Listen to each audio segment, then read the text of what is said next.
Hola, ¿qué tal amigos Radio Escuchas y Ciberescuchas? Es un placer estar de nuevo a cuenta con ustedes en este que ya es su programa de todos los jueves en punto de la 1, Dimensión DAEA. Y bueno, hoy vamos a platicar sobre un tema muy interesante. Si bien recordarán, hacia el jueves antepasado hablamos del Centro de Cambio Global. Pues es un organismo en el que participa la Universidad Juárez Autónoma de Tabasco, el gobierno del estado de Tabasco, CONACYT y algunas otras instituciones que están colaborando para llevar a cabo investigaciones, para estar trabajando, monitoreando esto que nos está causando el cambio global, precisamente estos cambios radicales de tiempo que no los teníamos contemplados, que son atípicos. Pues precisamente vamos a hablar sobre los indicadores sociales económicos de la cuenca del Usumacinta, que está a cargo del doctor Jorge Damián Morán Escamilla, a quien le damos la más cordial de las bienvenidas. Muchas gracias. De antemano agradecerle la oportunidad que nos da de comunicarnos con su audiencia. Lo que estamos haciendo es para conocer parte de los cambios que tiene la cuenca del Usumacinta, para hablar de los cambios globales que tenemos en el estado y en el país. Por supuesto. Tenemos que entender qué pasa con las condiciones sociales y económicas de esta parte de Tabasco. Claro, por supuesto. Lo que podemos observar en un primer momento, si pensáramos primero en las pirámides de población, es que tenemos dinámicas bien complejas y bien diferentes entre los municipios. Estamos hablando, nosotros hemos considerado 5 municipios, que son Balancán, Centla, Emiliano Zapata, Jonuta y Tenosique. Claro. Y estos municipios presentan dinámicas poblacionales muy diferentes. Lo que hemos podido encontrar en un primer momento del análisis, por lo menos desde la perspectiva de pirámides poblacionales, es que tenemos procesos migratorios, es decir, de migración, emigración, que es un fenómeno que Tabasco no experimentaba en realidad, de población económicamente activa, con muchas implicaciones que esto tiene, porque esta migración lo que va a generar es modificaciones en los patrones de conducta de las localidades. Por supuesto.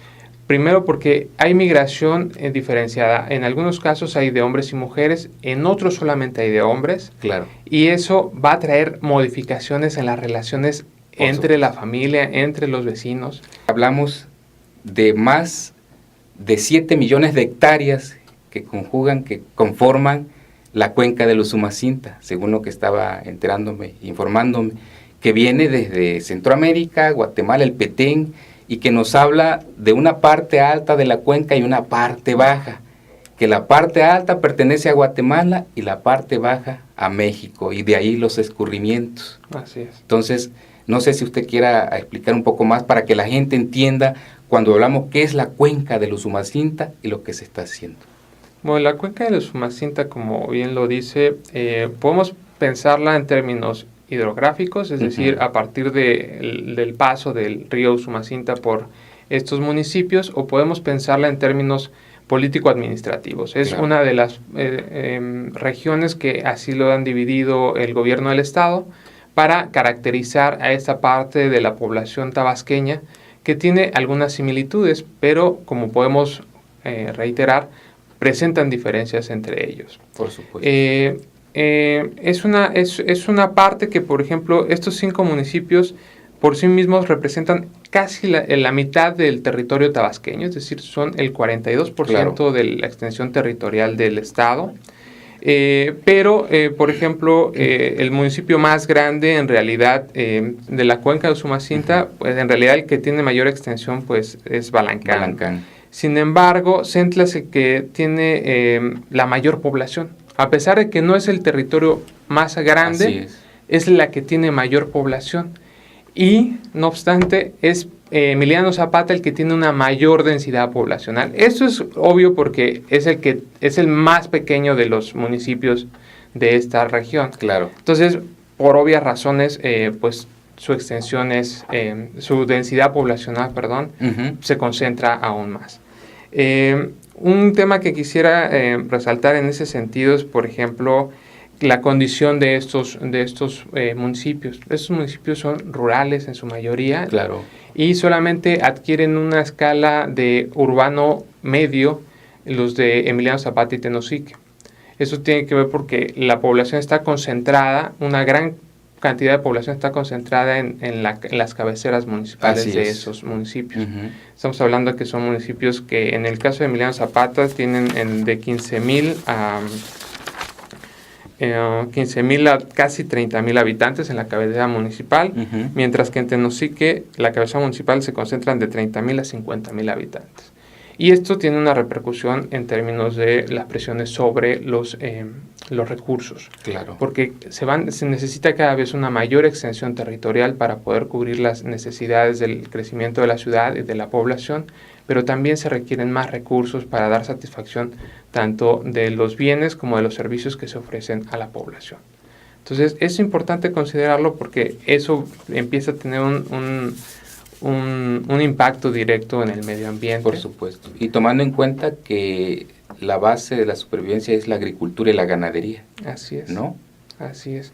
Que es un tema que por los mismos procesos migratorios vamos a ver que cada vez se va a perder ese tipo de actividades. Tenemos una población económicamente activa en esa zona que alrededor de más del 90% está ocupada. Pero cuando lo contrastamos con datos de seguridad social, vemos que alrededor del 70% de la población, un poquito más del 70% de la población, 76, algo así, va a hablar en términos promedio. Claro. Solamente es la que tiene acceso a servicios médicos.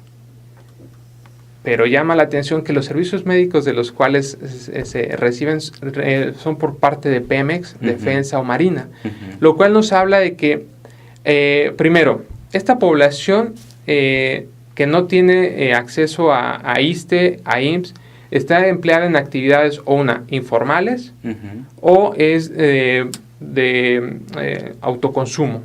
Ellos se abastecen por sí mismos de sus alimentos. Sus hortalizas, sus aves de corral. Cosas de ahí que no tengan acceso a los servicios de salud. Claro. Y ese es un tema importante porque nos habla de la condición de vida que esas poblaciones tienen. Claro. Pero si además consideramos que son Pemex, Marina o Defensa los que están proveyendo esos servicios, nos está dando cuenta que esta población tiene que trasladarse para acceder a ciertos servicios de salud, lo cual implica invertir tiempo e invertir dinero. Por supuesto. Y que va directamente a afectar su condición de vida. Por supuesto. Entonces, son datos que hemos estado trabajando en el centro, que hemos estado analizando, que hemos estado buscando para entender cómo podemos buscar soluciones de mayor escala que puedan beneficiar a la mayor parte de la población. ¿Cómo podemos seguir vislumbrando esta situación, esta producción con estos cambios climáticos?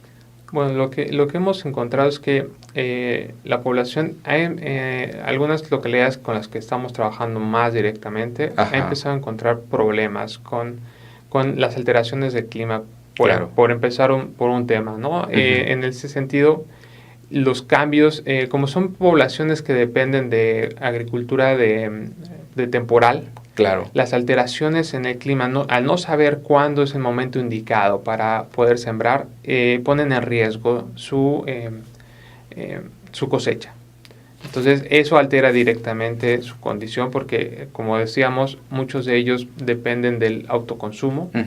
Una parte de su producción la venden, pero estas oscilaciones están afectando precisamente los periodos de cosecha y pues va a repercutir directamente en su nivel de ingreso, en su calidad de vida. Por un lado tenemos que conservar las áreas naturales, esa es una realidad, necesitamos de esos servicios ambientales que brindan esas áreas para recarga de mantos acuíferos, para la producción y reproducción de especies, tanto de flora como de fauna, pero también tenemos que pensar en que los seres humanos tienen necesidades. Hablábamos del crecimiento de la población. Al aumentar la población, pues se necesita una mayor cantidad de recursos para satisfacer las necesidades de esa población. Por supuesto. Entonces, es un binomio no fácil de arreglar. Es muy complicado pensar cómo vamos a hacer para conservar esas áreas, pero a la vez que nos puedan servir para seguirnos satisfaciendo de los elementos que necesitamos para la subsistencia. Y ahí la sustentabilidad, precisamente. Exactamente, ese es el gran reto que tenemos, pero no podemos pensar en la sustentabilidad sin entender las lógicas con las cuales la población día con día hace su vida. ellos tienen una cosmovisión y tienen una relación con el ambiente muy diferente a la que nosotros desde un espacio urbano podemos concebirla. Entonces, un punto importante es que nosotros entendamos cuáles son las lógicas que hay detrás de ello y cómo se relacionan los seres humanos en esos espacios con sus medios. Por supuesto, su idiosincrasia, ¿no? Así es. Cómo viven, sus creencias, porque eso también exactamente incumbe, ¿no? Sí, en la medida que nosotros estamos cambiando la forma en cómo ellos ven la relación o el medio ambiente, estamos alterando el medio ambiente sin darnos cuenta. Esa es una realidad. Cuando nosotros creemos que le estamos llevando desarrollo a esas zonas, en realidad puede ser que lo que estemos haciendo es llevándolos a una condición de mayor vulnerabilidad. Por supuesto, porque ellos están acostumbrados a vivir de una forma y de alguna manera se han ido adaptando, ¿no? Con sus propios recursos. Construyen los famosos tapancos, que es como una segunda planta en sus casas, con tablas y todo, jahuacte, el famoso jahuacte. Y bueno, allá suben sus cosas, su maicito, su frijolito, y bueno, en lo que baja el agua, bueno, allá están ellos. Y así la han pasado siempre, ¿no? Eso es una forma de adaptarse a las inundaciones, ¿no? Pero además es su condición natural. Es su condición natural. Es decir, entendamos que el espacio de Tabasco, como muchos otros espacios, es agua. Claro. Nosotros lo que hemos hecho es cambiar el ecosistema y tratar de adaptarlo a nuestras necesidades. Así es. Pero en realidad el sistema corresponde a agua. Entonces, no tratemos de cambiar esa condición, sino veamos cómo pueden vivir en esas mismas condiciones sin que se afecte su calidad de vida. Claro. Ese es el reto. Claro. No cambiemos las cosas. Por supuesto. Pensemos cómo podemos, en la forma en que está, que ellos sean los menos afectados y tengan el menor costo que pagar. Y que no se trunque el desarrollo. Así es. Y aprovechando los recursos, en este caso el montón de agua que nos llega. El agua es un recurso. Claro. Para ellos no es un riesgo, ellos están acostumbrados a vivir en esas condiciones. Claro. Y no lo pensemos en el mal, la mala connotación que puede llegar a tener el estar acostumbrados. Claro. Sino que ellos saben las formas de enfrentar estas condiciones y en ese sentido nosotros tenemos que entender cuál es la lógica que está detrás de esta concepción que ellos tienen del agua y su relación con el agua. Por obvias razones, la población, al ver en Pemex una posibilidad de mejoramiento en su economía, van a cambiar sus formas de producción hacia convertirse en obreros o prestar servicios a Pemex. Claro. Esa es una realidad, ¿no? Es decir, no los podemos linchar porque quieran estar mejor, porque quieran tener aspiraciones que nosotros les hemos impuesto. Es un derecho. Entonces, ese es un tema que ahí está y que hay que aprender a vivir con Pemex. Pemex no podemos satanizarlo porque es algo que está ahí. Así. Entonces, hay que saber cómo podemos vivir con él, con ese fenómeno llamado Pemex y a su vez conservar y mejorar la calidad de vida de las personas. Claro. Y es precisamente lo que hacen estas investigaciones, ¿no? Sí, eso es lo que buscamos. Claro. Tenemos que tener un panorama amplio para poder tener soluciones amplias. De lo contrario, vamos a seguir haciendo intervenciones específicas que lo que van a hacer es paliar por un momento el problema, pero no va a dar en el largo, en el mediano plazo, el problema va a volver a tener nuevas dimensiones. Y hasta peor, ¿no? Así es. Entonces es importante tener en cuenta todas estas cosas, principalmente para las autoridades en cuestión a la toma de decisiones. Cuando ustedes le presentan un proyecto, un monitoreo de todas estas cosas y se los plantean de la forma que usted lo está planteando ahorita y que ustedes lo están percibiendo, la toma de decisiones tiene que ser más efectiva, ¿no? Sí. En cuanto a lo que se tiene que hacer. Sí, tenemos que brindar los mayores elementos para que los encargados de tomar las decisiones, los que tienen el panorama de los marcos normativos, de los usos de suelo, de los riesgos, puedan con mayor información tomar decisiones más acertadas. Perfecto. Pues ahí tienen ustedes la investigación que están llevando a cabo los investigadores del Centro del Cambio Global y la Sustentabilidad en el Sureste y en la que participa principalmente el doctor Jorge Damián Morán Escamilla y que nos ha venido a explicar precisamente sobre ello. Doctor Jorge Damián, muchísimas gracias por haber estado con nosotros en esta tarde. Al contrario, muchas gracias.